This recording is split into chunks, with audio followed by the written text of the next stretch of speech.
Good morning to students of class 10th. My name is Rincy and I'm your computer teacher. We will start teaching learning process with the help of online classes. Let's discuss the first term syllabus first. This time we have 3 chapters in your syllabus. Chapter 1, Revision of Java Concept. Chapter 3, User Defined Methods, and Chapter 4, Constructor. Child, we will start from the chapter 3, User Defined Methods. In this chapter, we will learn about need of methods, defining methods, methods with parameter, methods overloading, calling overloading methods. But before knowing needs of methods, first of all, we must know the definition of methods. Right? So, method is a collection of statements that are grouped together to perform task. To perform any specific task, what we usually done, we collect the number of statements to perform the task, and if the program is large, we usually divide them. Same thing is written here, that the methods are used to break, organize the program and structure them in more modular way. These methods are mostly useful when you have the large program and you want to divide them into the small parts which are easier to understand and which are easier to debug also. We have two types of methods. First is user defined method and second is your built-in methods. User defined methods are those methods which are created by the user. And who are the user? We are the user. So when we create methods, that methods are called user defined methods, and they are categorized further into two categories: static methods and non-static methods. Detail of static method and non-static method we will learn in this chapter only. We have built-in methods also. Built-in methods are those methods which are already available in the computer system, like square root, power. These all are your built-in methods. But question is, like we were discussing, that methods are the collection of statement and they used to break and organize. But what is the need of method? We need methods for the 4 reasons. Number 1, reduce the complexity. Second, code reusability. Third, reduce length. And fourth, hide the complexity. Child, beta, when the problem is complex, program may also be lengthy and it may go very long in size or very big in size. To deal with very big program, it is difficult to debug the program. To solve this problem, what usually we do, we divide the program into small parts.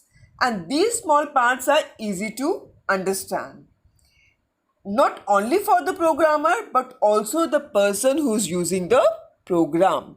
So, the very first need of the method is why we need method. The first reason was reduce the complexity.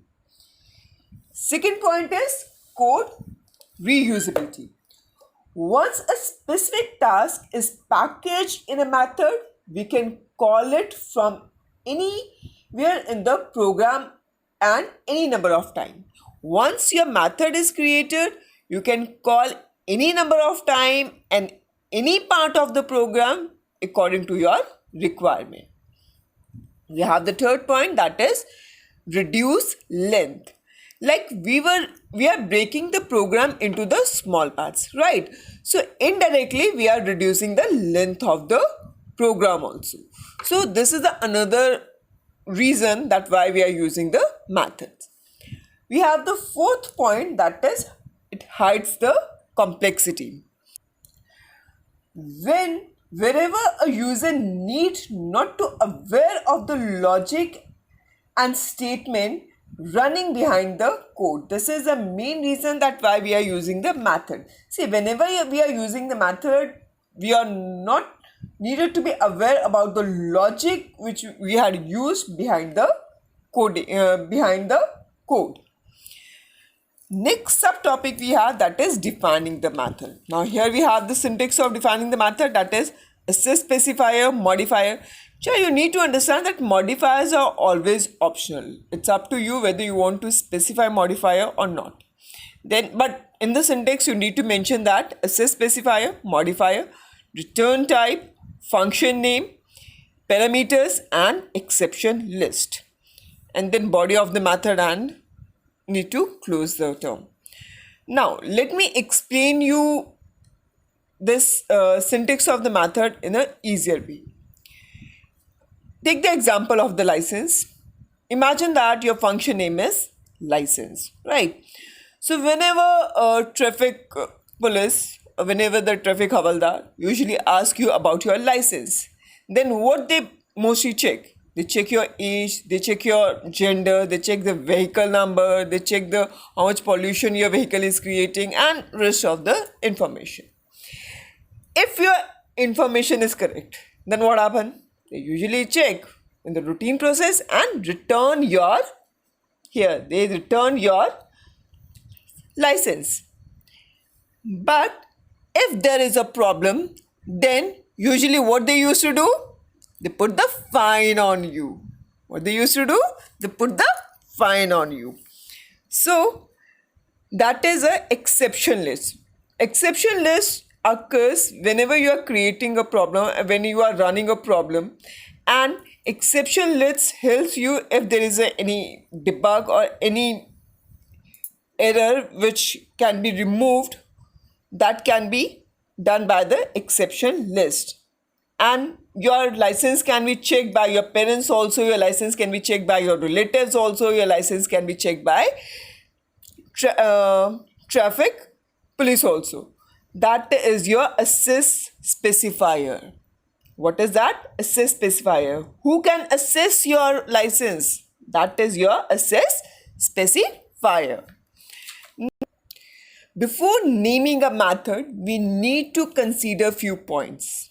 And here they are. It should not be a keyword or identifier. You need to understand that whenever you are naming a method, it should not be a keyword and it should not be a identifier. And I think the meaning of keyword and identifier is very clear to you. Second point is it should be meaningful. It should be meaningful indicates that if you are giving a name of a method like a calculation, you have to create a coding related to the calculation only, not any other topic. Third point is the first character should be in lowercase. Your naming of the method should begin with the lowercase. Then we have the fourth point, that in multi-words name, which means that, like, take the example, if your method name is Ram Kishore, then that these are two words. So whenever in multi-words names are there, the first letter of each of the second and following words should be in uppercase. It means that the first letter supposed to be in lowercase and the second letter supposed to be second word, first letter supposed to be in a uppercase. We have the next term, that is method prototype. Now, method prototype is basically what? Method prototype is nothing more than the header of the method. It basically includes name of the method or name of the function. Child, method and function both are the same thing. We are using the term method in Java language and we are using the function term mostly in C++ language or C language. So let's back to the topic. Whenever we are discussing about the method prototype, we consider name of the method, parameter list and return type. Here is the example. Void is your return type. Display message, see here also two words are there. This is in the lowercase and this is in a uppercase. So display message is your name of a method, and because this is an empty method, so that is your parameter list. If I pass any argument in this, or if I pass any parameter in that section, that will be called your parameter list. It is used to specify the number and the type of parameters, that how many parameters we are passing through the parameter list are proper or not. It should not be more than that, it should not be less than that, right? We have the next subtopic, that is a method signature. See, method prototype, method naming convention, then method signature. These all terms are useful for you to understand the concept of method. So let's have method signature. Method signature is the list of parameter along with their data type, right? So let's have the example. Int is your data type. Add num is the name of the method, and this is your parameter list. Together it is called prototype. So list of parameter, it means that int x and int y is your method signature. I think this concept of prototype, concept of method signature is clear to you. Now we have the next topic, that is invoking a method. Now invoking means calling a method. Understand? Another term of invoking is a calling. We learned that two type of methods are there, user defined method and static method, right? This thing we had learned. We learned that two type of methods are there, user defined method and built-in method. The methods which are created by the user and the method which are already available in the computer system. So the method we can call only which are created by the user, because the methods which are already available in the computer system, they are not needed to be called.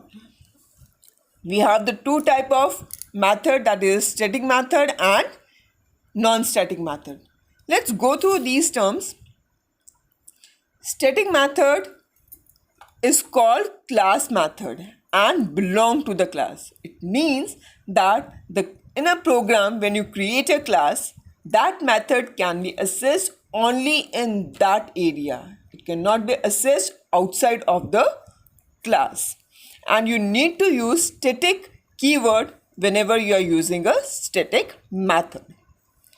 Second point is, they can be invoked directly by using name of the method. You can access or you can invoke a method directly also, and by using parameters requirement. So there are the two ways to access or two ways to invoke method, that is directly and by parameter requirement or according to the requirement of the parameters. Next point is, they can also be called through an object reference. See, directly also and with the help of object reference. Child, a second invoking method is non-static method. In a static method, we were using static keyword, but in non-static method, we are not supposed to use static keyword. We have a points here. Static method can be invoked by creating the instance of an object. It indicates that the moment you create an object, in the same time you are able to call that method or you are able to invoke that method. Invoke static method. Second point is, it can be accessed outside of the class, and static method cannot be accessed outside of the class. It can be accessed only in a particular class. Third point, the method can be invoked by objects using dot method, right? But what we had learned in static method, that it can be accessed directly also and it can be accessed by the reference of object. Here is the syntax: object reference, method name and parameter list. Parameter list is always optional. Now object reference, S1 is our object reference, method name is our add, and here add made this empty, that is a parameter list. Child, I think all of you understand the concept of method, definition of method, need of method, then method signature, method prototype, how we are supposed to define a method. These terms are clear to you. Now let's see that how actually method works. As we learn that the methods can be called any number of time from any part of the program. But in non-static method, the method are supposed to be called only by using object reference and a dot method. Let's see the flow of the method. First, the controls enter the main method. Look at the flow chart. The control enter first through the main method. Then the control of the program moves to the method as soon as it is called through an object. And before calling object, we are supposed to create the objects. Third point, the body of the method is executed sequentially. When the objects are created, then we are supposed to create your methods. But methods will be executed according to their sequence. Like obj1 will execute first and then obj2.